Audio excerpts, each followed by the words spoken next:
Scene opens with a warm, nostalgic, dreamlike shot of a classic family home.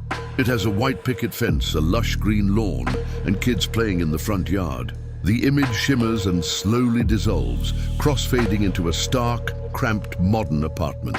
A single person is seen staring out of a small window. Soft, melancholic music plays. A on-screen text appears, "The housing crisis, why you will never own a home." The music shifts to a more serious investigative tone. The narrator, "Remember this, the house, the yard, the dream."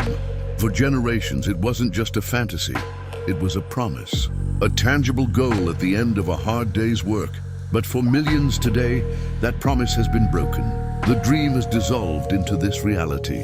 A rented space, a temporary existence, a life spent looking out the window at a world you can no longer afford to buy into. This isn't just a market fluctuation.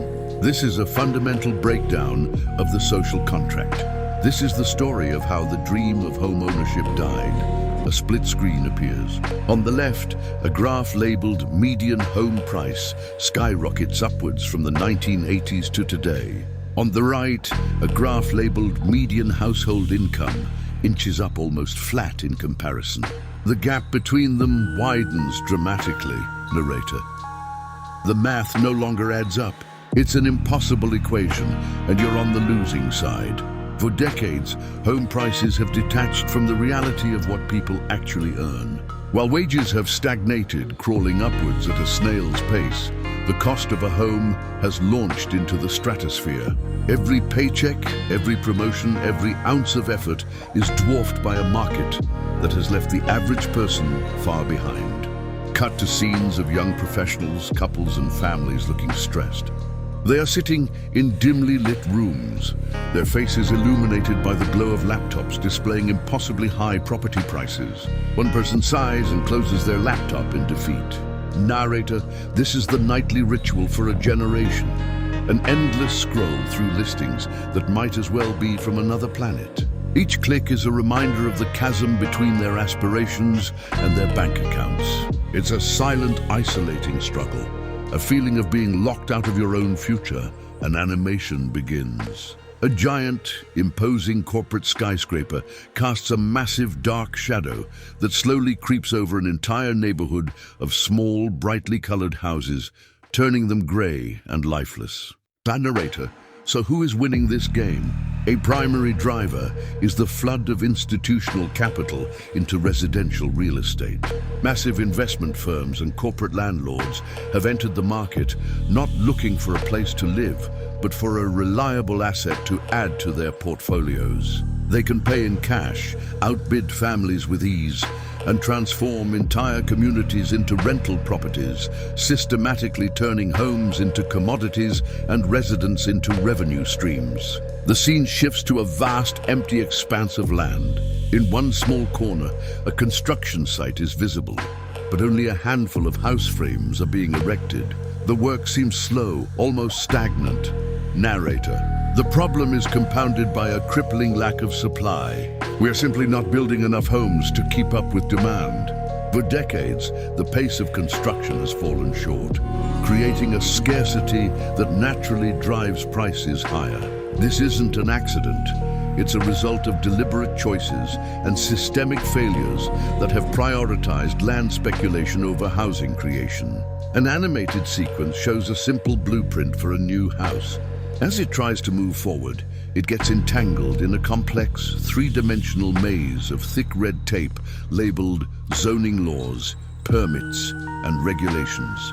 The blueprint is ultimately shredded, narrator.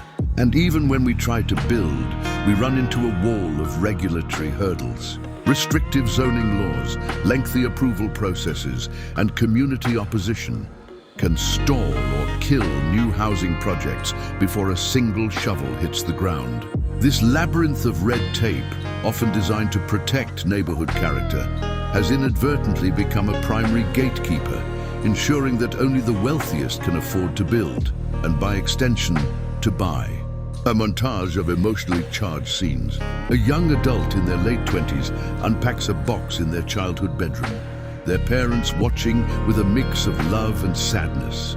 A couple sits at their kitchen table, a pregnancy test unopened between them, their expressions filled with uncertainty.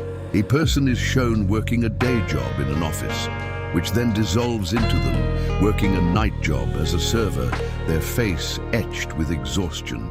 Narrator: this isn't just an economic crisis, it's a human one.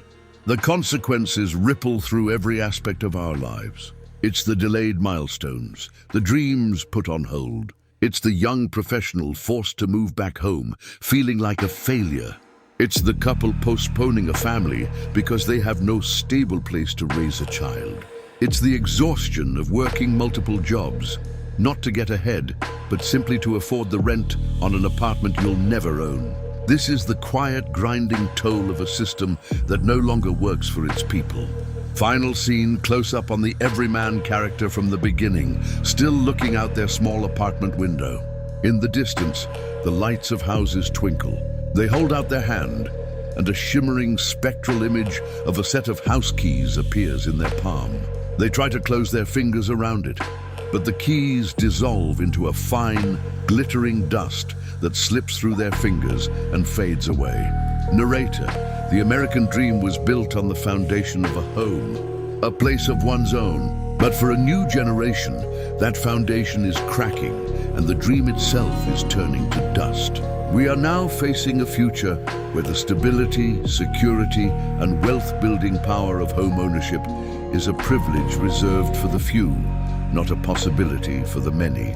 The question we must ask is not whether the dream is dying, but whether we will stand by and let it disappear for good.